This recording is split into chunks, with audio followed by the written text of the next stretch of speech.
Ատոմակայանի շահագործման ժամկետի երկարաձգում, մոդուլային նոր հզորությունների նախագծում, վերականգնվող էներգետիկայի արագ աճ, շուկայի ազատականացման խորացում եւ տասնյակ միլիարդավոր դրամների ներդրումներ։ Հայաստանի էներգետիկ համակարգը թևակողում է խորքային վերափոխումների շրջան։ Ամփոփիչ ասուլիսում հանրային ծառայությունները կարգավորող հանձնաժողովի նախագահ Մեսրոպ Մեսրոպյանը ներկայացրեց ոլորտի հիմնական զարգացումները, անդրադառնալով թե հանրային մտահոգություններին, թե կոնկրետ թվերին։ Հաշվի առնելով սակագների վրա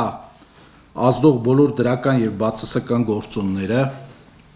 սպառողների վաճառվող էլեկտրական էներգիայի եւ բնական գազի սակագները 25 թվականի համար չեն բարձրացել եւ մնացել են նույնը։ Աշխարհի առնվազն 15 երկրում այս պահին նախագծման եւ սերտիֆիկացման փուլում է 51 մոդուլային ատոմակայան եւ Հայաստանը գտնվում է նույն փուլում։ Հանրային ծառայությունները կարգավորող հանձնաժողովի նախագահի խոսքով այս նախագծի վերաբերյալ պնդումները, թե ամերիկացիներն առաջին փորձարկումները իրականացնում են հենց Հայաստանում, չեն համապատասխանում իրականությանը։ Նրա ձևակերպմամբ գաղափարը դեռ կյանքի չկոչված փխրուն ենթադրությունների վրա վատաբանելը ընդունելի չէ։ Մեսրոպ Մեսրոպյանը շեշտեց մոդուլային ատոմակայանների մի քանի կարևոր առավելությունները։ Առաջինը պասիվ անվտանգության համակարգն է, վթարային իրավիճակում էներգիա չլինի եւ պոմպերը չաշխատեն, սառեցման գործընթացը կիրականացվի առանց մարդու միջամտության։ Մոդուլային այս տիպի ատոմակայանները 80-ից 90%-ով իրենց հիմնական բաղկացուցիչ սարքավորումները եւ մասերը արտադրվելու են արտադրող գործարաններում եւ միայն տեղափոխվելու են տարածք այն երկիր, որտեղ որ պետք է տեղակայվեն եւ լեգոյի սկզբունքով հավաքվելու են դրանք։ Այսինքն եւ ժամանակի մեջ շինարարության,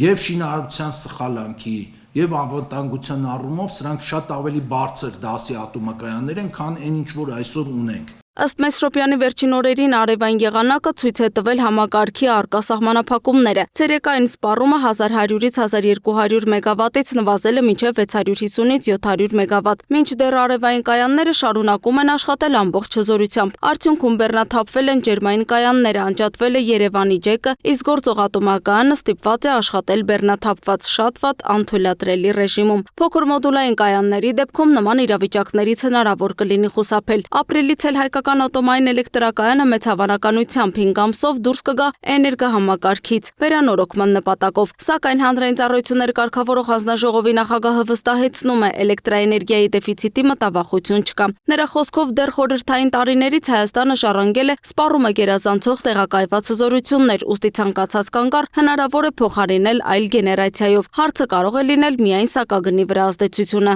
Այդ բացը լրացվում է այլ կայանների ավել աշխատանքի ճանապարհով։ Հետևաբար վստահեցնում եմ ձեզ, որ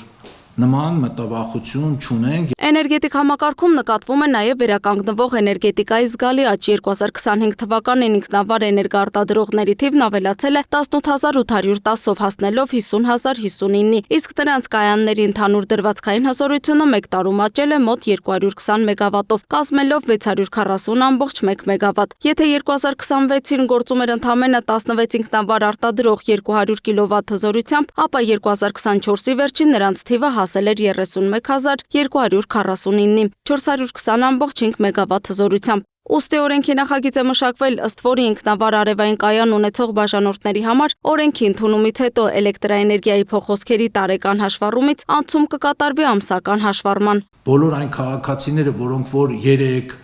1 տարի առաջ, 2 տարի առաջ վարկ են վերցրել կամ խնայված միջոցներով այդպես ծախսեր են արել եւ իրենց տանիքին արև են տեղադրել, մենք այդ կարգավորումը մտցնելուց առաջ անցումային դրույթ ենք սահմանելու, ժամանակահատված ենք տրամադրելու այդ մարդկանց, որոնք որ դեռ իրենց տեղակայված եւ արված ծախսի հետ գնումը չեն արել, իրենց վրա դա չի տարածվի։ Հետևաբար սոցիալական խնդիր չենք առաջացնի։ Ինքը 5 տարի թե 8 տարի է նախագծում ժամկետը սահմանված, հետադարձ ոնց որ բանկ ունենա, էլի ու հետադարձ ուժով այդքան չի տարածվի նրանց վրա, ովքեր որ դեռ հետ գնում չեն արել։ Իսկ մարդիկ, որոնք 10 տարի առաջ են այդ արևները դրել կամ 9 տարի առաջ են դրել կամ արև կդնեն այդ օրենքը ուժի մեջ մտնելուց հետո նրանց վրա անմիջապես կազդի։ Իդեպ 2025 թվականին էլեկտրաէներգետիկական գազամատակարարման եւ ջրամատակարարման համակարգերում իրականացվել է 69 միլիարդ դրամի ներդրում։ Դրանցից 31 միլիարդ դրամը բաժին է ընկել էլեկտրաէներգետիկային, 21 միլիարդ դրամը գազամատակարարման, իսկ 17 միլիարդ դրամ ներդրում առաջին անգամ կատարվել է ջրամատակարարման համակարգում։ Ջրային ոլորտում 5.2 միլիարդ դրամ ներդրում է կատարել Veolia ջրընկերությունը, իսկ 5.5 միլիարդ դրամ ջրային կոմիտեն։ Ներդրումներն ուղղվել են սպասարկման որակի բարելավմանը, նոր սպառողների միացմանը, հաշվառման համակարգերի կատարելագործմանը եւ ենթակառուցվածքների վերականգնմանը։ Անցած տարի առաջին անգամ եռակողմ պայմանագիր հուշագիր էր ստորագրվել Veolia ջրընկերության, Veolia ջրի ֆրանսիական գլխամասի ընկերության եւ Հայաստանի Հանրապետության կառավարության միջև, որ այլևս վարձավճարները դրանք մոտ 11 միլիարդ դրամ են, Veolia ջրընկերության վարձավճարները կմնան ոլորտում եւ այդ գումարները անմիջապես կուղղվեն ոլորտի ենթակառուցվածքների արդիականացմանը